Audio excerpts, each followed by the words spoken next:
아기 초음파 보면은 심장이 뛰는 게 보이거든요. 그걸 보니까 저는 그게 되게 반짝반짝거리는 것 같더라고요. 그래서 태명을 반짝이라고 그때 지었어요. 그리고 반짝반짝 빛났으면 좋겠다. 반짝반짝 빛나기를 소망하며 엄마는 10달을 품었습니다. 아, 둘째가 찾아왔나 보네요. 예. 아유. 꿈에 그리던 딸아이는 건강한 모습으로 세상에 태어났는데요. 엄마 아빠에겐 아기의 작은 숨소리, 사소한 움직임 하나하나가 감동 그 자체였습니다. 너무 사랑스럽네요. 베네짓 하는 거 봐요. 네. 귀엽습니다, 너무.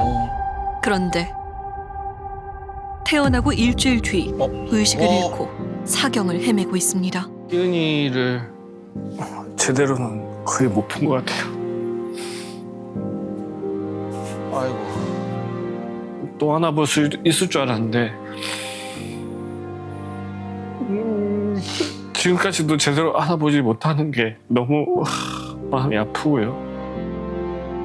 만져보고 싶고 안아주고 싶은 소중한 내 딸에게 이런 일이 생길지 상상조차 못했습니다. 너무 미안해요. 그냥 너무 못 지켜준 것 같아서. 근데 그때 희은이를 이제 보고 있던 분들에게 진짜 희은이한테 안 미안한지 물어보고 싶기도 하고. 그 일주일 동안 휘은이에겐 도대체 무슨 일이 있었던 것일까요?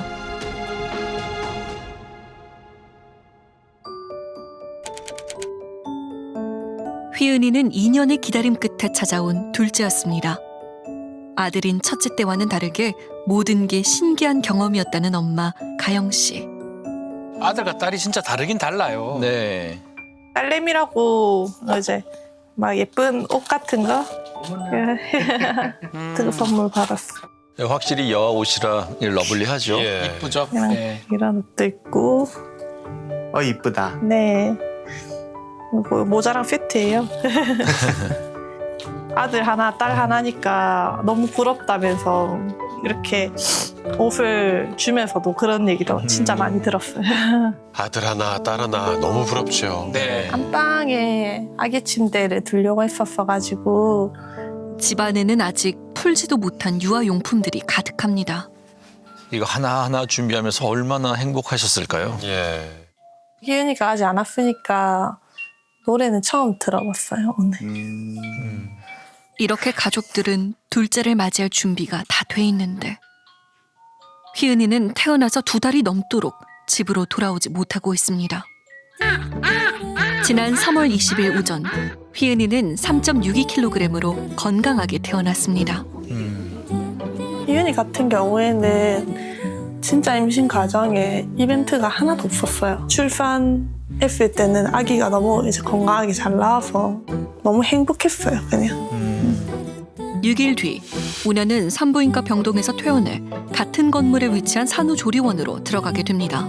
아, 병원이 운영하는 산후조리원이군요. 예. 그렇군요. 저녁을 먹고 6시 경에는 휘은이를 방으로 데려와 수유도 하고 기저귀도 갈아주며 함께 지냈다고 합니다. 그때 당시 촬영한 영상인데요. 눈을 떴네요. 네. 아우, 너무 사랑스러워요. 방금 웃는 거 맞죠? 웃는 모습이죠? 네. 그렇게 휘은이와 한참 시간을 보내고 10시 경에 다시 신생아실로 휘은이를 돌려보내는데요. 그런데 다음 날 아침 한 통의 전화가 걸려왔습니다. 9시쯤에 아침 먹고 하고 있는데 그래 전화가 오더라고요. 말씀드릴 게 있다고 와보라고 이렇게 얘기를 하시더라고요. 그래서 무슨 일이지 하면서 제가 신생아실로 이제 갔죠. 갔는데 휘은이가 밤사이 수유량이 줄었고 중간에 호흡이 살짝 끊어져 산소를 주입했다는 것이었습니다. 네? 간밤에 갑자기요? 지금은 울기도 잘 울고 정상으로 돌아왔으나 혹시 이제 모르니까 원인 검사 차원에서 대학병원에 가보라고 이렇게 하시더라고요. 놀란 가영 씨는 급히 남편에게 연락을 취했고 남편이 와서 휘은이를 데리고 근처 대학병원으로 향했습니다. 우측에 CT를 찍었는데 뇌출혈이 어이? 엄청 다량으로 발생하였다라는 소견을 우리한테 보여주면서 뇌 CT 촬영 결과 오른쪽 머리에서 다량의 출혈이 발견됐다는 것이었습니다. 아니 신생아가 뇌출혈이라고요? 심각한 건 뇌 손상이 너무 심해 수술을 해도 나아질 방도가 없다는 것이었는데요. 지금 너무 출혈이 이미 강하기 때문에 수술로 얻을 이득이 없는 상태라고 하시더라고요. 아유. 작디 작은 몸에 꽂힌 수많은 주사 바늘을 보고 엄마 아빠는 억장이 무너졌습니다. 당연하죠. 갓 태어난 아기잖아요. 어떤 부모가 아이한테 저런 일이 생길 거라고 상상할 수 있겠습니까? 아. 그러니까요. 아유.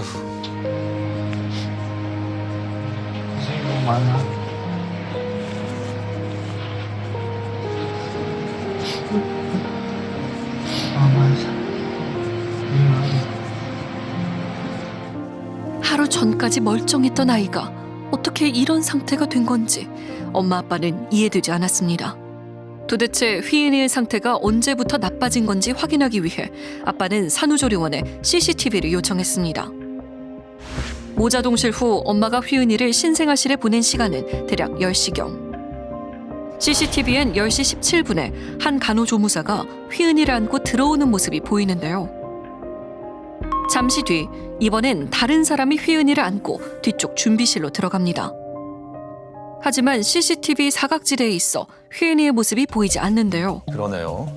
휘은이가 있는 곳으로 추정되는 곳은 이제 이 네. CCTV 바깥에 여기 어딘가 하네요. 이건 거고. 저 화면 바깥에 있는 거죠. 그로부터 50여 분 뒤 준비실에서 나와서 휘은이를 신생아실 자리에 눕히는 모습이 확인되는데요. 한참 있다 나온 거네요. 그런데 휘은이를 다시 안더니 준비실로 또 들어갑니다. 왜 자꾸 데려가는 거죠? 울어서 달래려고 데려간 거 아닐까요? 저렇게 우는 아기를 계속 흔들면서 하는데 아이고. 그러니까 이 흔듦 자체도 지금 이렇게 아기가 거의 표정이 엄청 안 좋거든요. 이게 저렇게 우는 거를 그 후 CCTV에서 다시 휘은이의 모습이 포착된 시간은 새벽 6시경인데요. 그럼 보이지 않을 땐 무슨 일이 있었는지 알 수가 없는 건가요? 근데 지금 뭐가 이상이 있으신가? 조무사님이 계속 뚫어져라 보시는 거예요.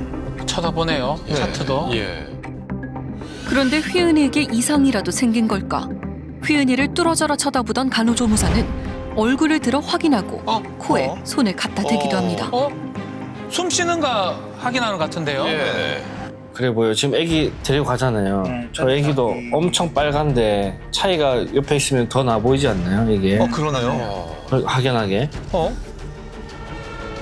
자꾸만 휘은이의 상태를 살피는 간호조무사. 휘은이의 팔을 흔들어 보기도 하고 머리를 좌우로 돌려보기도 하는데요. 하지만 휘은이의 고개는 힘없이 쓰러지고 맙니다. 축 늘어지는 게 누가 봐도 좀 이상해 보입니다. 보여요. 예, 이거 반응이 없으니까 계속 건드리는 것 같아요. 예. 아이고. 참.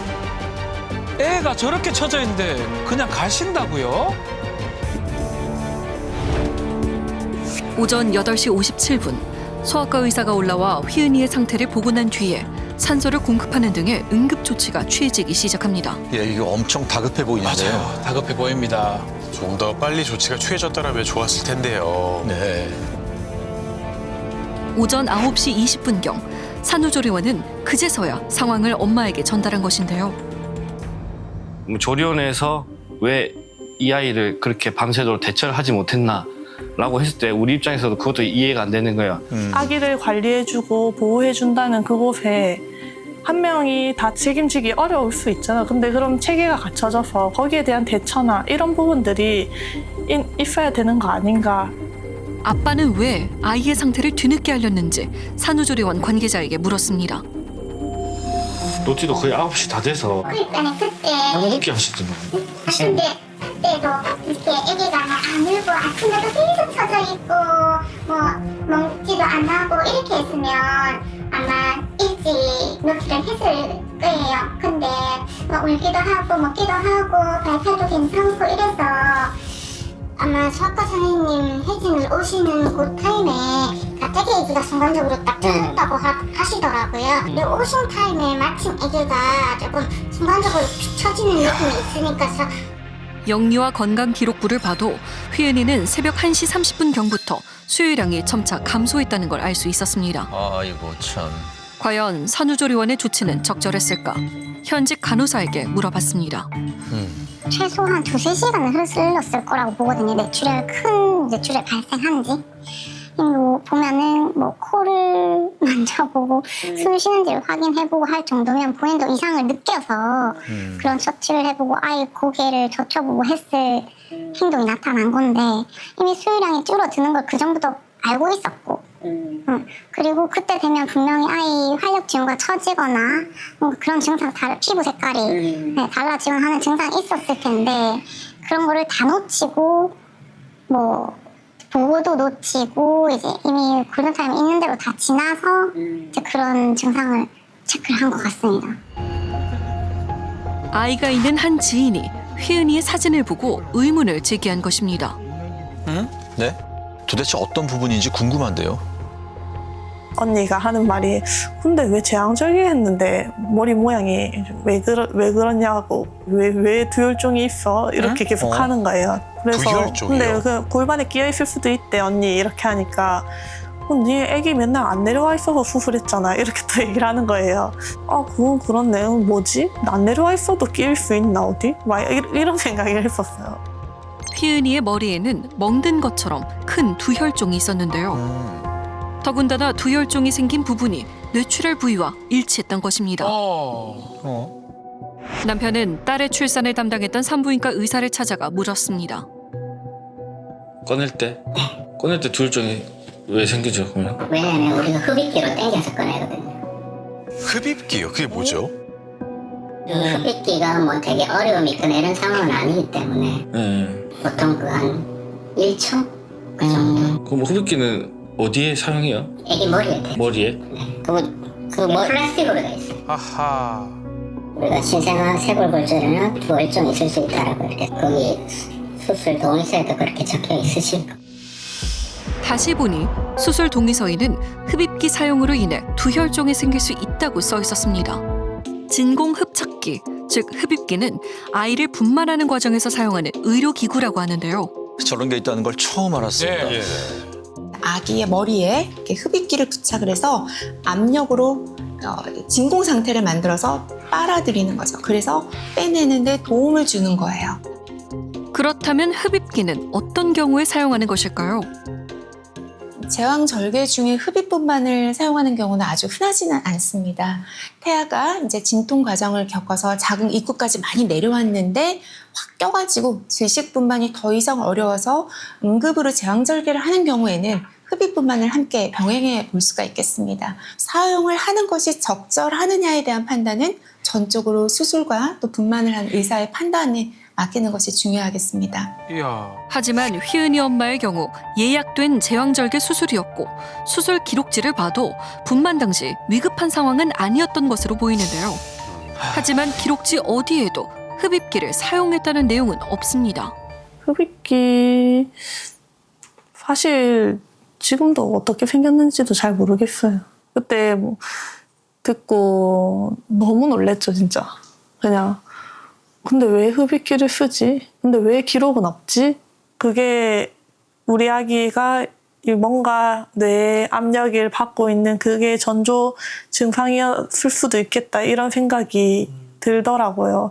그러면서 압박을 받으면서 결국 다른 부위의 출혈까지 연결됐을 수도 있구나. 흡입기는 압력을 줘서 아기의 머리를 끌어당기는 기구라 심할 경우 합병증이 생길 수 있다고 합니다. 그런데 진공흡입기의 부작용과 휘은이의 증상에서 공통되는 부분이 있었다는 겁니다. 흡입기를 부착할 때 적절한 위치에 딱 붙여서 하고 특히 우리가 중간에 흡입기를 댔을 때 아기의 하강은 돕지 못하면서 뻥 소리가 나고 흡입컵이 빠지는 팝오프라는 현상이 있어요. 그럴 때는 아기의 머리에 강한 압박이 됐다가 한꺼번에 힘이 팍 빠지면서 더 손상을 많이 줄 수 있다고 되어 있습니다. 진공 흡착기를 사용했는지 안 했는지조차 기록이 안 남아 있는 거는 좀 아쉬운 부분입니다. 더군다나 이번 2달 뒤 확인한 검사에서 새로운 사실도 알게 됐는데요. 유전자 검사에서 HHT1이라는 질환의 양성이 뜬 거예요. HHT1 이게 뭡니까? 정맥과 동맥 사이에 모세혈관으로 인해서 연결이 이제 돼 있어야 되는데 동맥과 정맥이 직접적으로 연결돼서 이제 작은 외상에도 그 출혈이 쉽게 일어날 수 있는 체질이다. 90%가 코피를 흘리는 게 가장 큰 증상이라고 하더라고요. 유전성 출혈성 모세혈관 확장증은 모세혈관이 비정상적으로 확장되어 출혈과 혈관 기형을 일으키는 유전 질환이라고 합니다. 휘은이의 뇌출혈과의 연관성에 대해 전문가들의 의견은 엇갈립니다. 출혈이 한번 나면 잘 멈추지 않는 약한 그런 유전적인 결함을 갖고 있는 아이기 때문에 다른 아이들은 멍이 들다가 빠진다거나 약간의 두요증이 생기다가 서서히 없어진다거나 하는데 이 아이는 그게 점점 악화될 수밖에 없는 어떤 기질적인 원인을 갖고 있다는 거죠. 일반적으로 제왕절개 시 이렇게 흡입기를 루틴하게 사용하지 않지만 잠깐씩 쓴 거기 때문에 이게 나중에 영향을 줄 것 같지는 않아요. 저절로 가만히 있다가 출혈이 되었다기보다 뭔가 뇌출혈이 발생했는데 그 뇌출혈이 더 심하게 나타난다거나 이 원인은 사실은 명확하게는 아무도 알 수가 없지만 흡입뿐만에 의해서 어쨌든 위험이 증가하는 거는 사실입니다. 대학병원 입원 당시 흡입기 사용 여부만 알려줬어도 아픈 원인을 좀 더 빨리 찾아낼 수 있진 않았을까. 부모님은 이 부분이 가장 안타깝습니다. 아이고. 흡입기 안 썼어요. 우리 난산 아니었어요. 이런 얘기만 계속 했었거든요. 휘은이가 지금 상황에 빠지게 되는 과정에서 관여했던 그러한 의료 관련된 사람들이 자기에게 요구된 그런 주의 의무를 다 했느냐, CCTV 영상을 봤을 때 이 당시에 부모에게 알리지 않은 것에 대해서 의문을 가지지 않을 사람은 정말 극히 드물다고 생각될 정도로 저는 조련의 대처가 굉장히 적절하지 않았다고 생각하고 있습니다. 그리고 흡입기 사용이 적절한 방법으로 되었다고 가정을 하더라도 그에 관한 내용을 진료기록부나 필요한 의무 기록지에 기록을 해두었어야 되는데 그러한 기록을 해두지 않은 이유는 무엇인지, 그러한 설명은 제대로 하지 않은 이유는 무엇인지 등이 확인이 필요하다고 생각합니다. 흡입기를 사용한 이유와 왜 기록에 남기지 않았는지, 또 산후조리원의 조치는 적절했는지 묻고 싶습니다. 병원은 서면으로 입장을 밝혀왔습니다. 진공 흡입기를 사용한 이유에 대해선 산모의 반복 제왕절개 분만으로 수술의 범위가 좁았고 태아의 머리가 정상 퇴위가 아니라 사용하게 되었다고 합니다. 또한 제왕절개 분만 수술 시에는 진공 흡입기를 사용하는 것이 필수 기재 사항이라고 판단하지 않아 기록하지 않았으며 흡입 분만은 안전한 분만 방법이라 할 수 있으나 휘은이처럼 뇌혈관이 약한 아이에게 어떤 영향을 미칠지에 대해서는 보고된 바가 없다는 입장을 보내왔습니다. 한편 산후조리원 측의 경우 의사에게 보고하지 않은 이유에 대해 당시 수유량이 줄고 힘이 없어 보이기는 했지만 활력 징후가 정상이었고 울고 먹으려는 욕구가 관찰되었기 때문에 의사에게 보고하지 않았다고 입장을 밝혀왔는데요. 휘은이가 태어나고 이제 3달이 흘렀습니다. 중환자실에서 휘은이를 볼 수 있는 시간은 하루 15분. 잘 갔다 와. 하지만 엄마를 기다리고 있을 휘은이를 생각하면 하루도 걸을 수 없습니다. 엄마에게 간절한 소망이 있다면 휘은이가 매일 조금씩이라도 나아지는 것뿐인데요.